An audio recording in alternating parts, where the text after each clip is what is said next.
Welcome to another edition of the TimeFlies podcast. I'm your host, Dariel. The U.S. just finished beating South Sudan, and they have punched their ticket to the quarterfinals of this Olympics.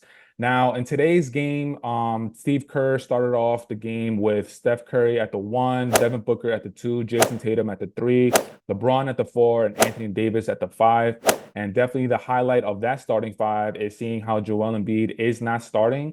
I think this was probably it was a mixture of things. I think Steve Kerr, depending on matchups, like the South Sudan, one of their biggest assets is that they're like really athletic. They like to get up and down the floor. And if we're being honest, Joel Embiid just doesn't look as mobile. He doesn't look as healthy. And I think part of the reason why Steve Kerr started Anthony Davis was because one, Joel Embiid is still he's not dealing with an injury, but he's just recovering from his injury. But at the same time, like he didn't necessarily need to play Joel Embiid.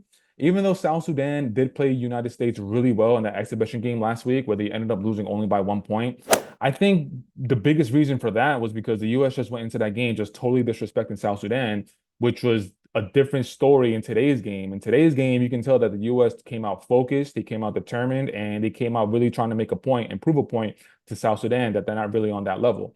So Joel Embiid didn't play today. He played 0 minutes, and I actually think that's a pretty good thing for Joel Embiid moving forward. One, while he's on the bench, I think he's going to be able to see just like what's going on around him, the type of talent that he has around him, because he's never really had this amount of talent on his team since he's been playing with the 76ers. So with Joel Embiid on the bench, hopefully Joel Embiid is able to see something different in the offense. Maybe it'll be able to help him out for the remainder of the Olympics. But going back to this game specifically, even though the U.S. did come out a lot more determined, a lot more focused, they still were a little sloppy towards the beginning of the game. And what I saw, it was just bad passes, the shots and the shot selection that they had just wasn't great. But that was in the real early stages of the game. After they kind of got a hold of the game, the one thing that I really saw that I really liked, it looked like the chemistry and the cohesiveness has definitely gotten a lot better. We got to remember that this team has only been together for now for maybe about like a month and a half.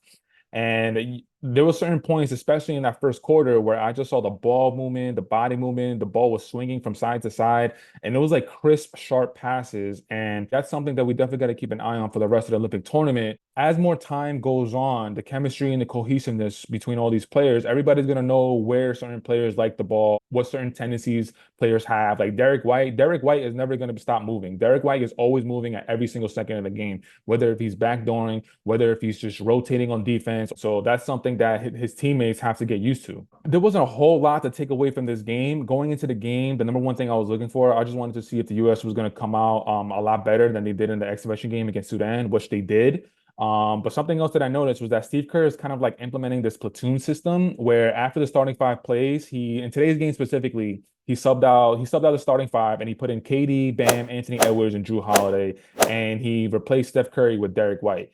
So I feel like Kevin Durant, now that he's fully healthy and there's no like setbacks and there's no minutes restriction or anything like that, I think with KD being healthy, I think it's really going to open up the type of offense and the type of game that Steve Kerr really wants to play. And one of the last notes that I have just for this game specifically was there was a moment in the game, in the fourth quarter, where the five that was out there on the floor, we had Steph at the one, we had Devin Booker at the two, we had KD at the three, we had LeBron at the four, and we had Anthony Davis at the five. Now, when you got Steph Curry, LeBron, and KD on the court at the same time, like that's something that every hooper, that's something that every basketball fan has been wanting to see ever since they all went into their prime playing with their respective NBA teams. And again, this game was never really in doubt. The US had control for most of the game, all of the game pretty much. Again, it's just something as hoopers that we wanted to see, and the passing that LeBron is capable of, KD decision making, Steph Curry with his shot making, obviously. It's something that really stood out to me, and it's something that I thought I never would really see.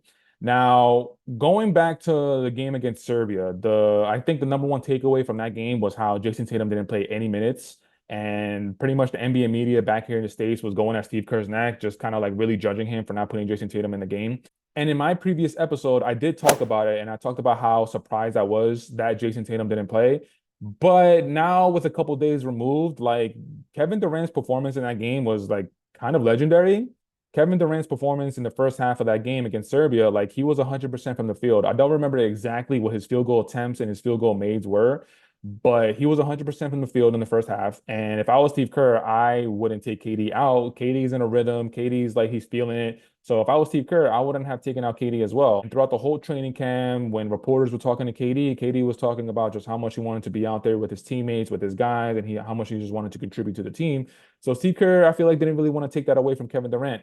And I also think that's part of the reason why Steve Kerr put Jason Tatum in the starting five in today's game. Like, I feel like he definitely wanted to make it up to Jason Tatum. And there was no chance that Steve Kerr was not going to play Jason Tatum. But even if Steve Kerr didn't start Jason Tatum and he only played him in a certain amount of minutes, then the NBA media would be going at Steve Kerr's neck again. In today's game, Joel Embiid was actually the Jason Tatum and the Tyrese Halliburton who didn't play in Serbia's game as well. But Joel Embiid, he didn't start and he didn't play. And like I said earlier, like I'm not too sure if that's really a big deal. Again, it's depending on matchups. And like I said earlier, Joel Embiid is still dealing with that rehab from his knee injury from the NBA season. He doesn't look as mobile. He doesn't look as fluid as he would look in the NBA season. And this would probably be a good thing for Joel Embiid, just to see what's around him, what he can contribute to the team. He doesn't have to be the 76ers Joel Embiid. He can just be a really, really good role player on this team. But the USA, they punched their ticket to the quarterfinals, and now we got to wait until Saturday to see how they match up against Puerto Rico. That game is at 11 a.m. Eastern time, which will be 8 a.m. for me. So stay tuned to the Time Flies podcast because I will be coming out with a video talking about how USA looked against Puerto Rico. I'm actually excited about that game because I don't really know exactly what Puerto Rico's team looks like. The only thing that I know is that Jose Alvarado from the New Orleans Pelicans is on that team. But Puerto Rico, if you remember, I think it was in the 2004 Olympics, or it might have been like in an exhibition game prior to the 2004 Olympics. But Puerto Rico, they actually took down the USA team, and that USA team, that team was just a mess. They had Lamar Odom, Allen Iverson, Stephon Marbury, Tim Duncan. Like that team was just a mess of. That team was basically the reason why everything had to change regarding USA basketball. Jerry Colangelo took it over, and they started implementing like a training camp to try and develop some sort of chemistry. Coach K was hired as the coach, and they kind of wanted a commitment from the players. It kind of wasn't just a one-time thing. They wanted a commitment from the players for a few years. So that 2014 was really the reason why USA has been really, really dominant for the last few Olympics.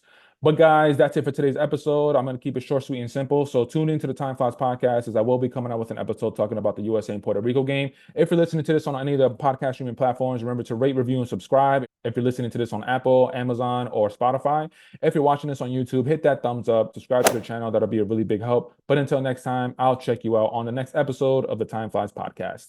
Peace.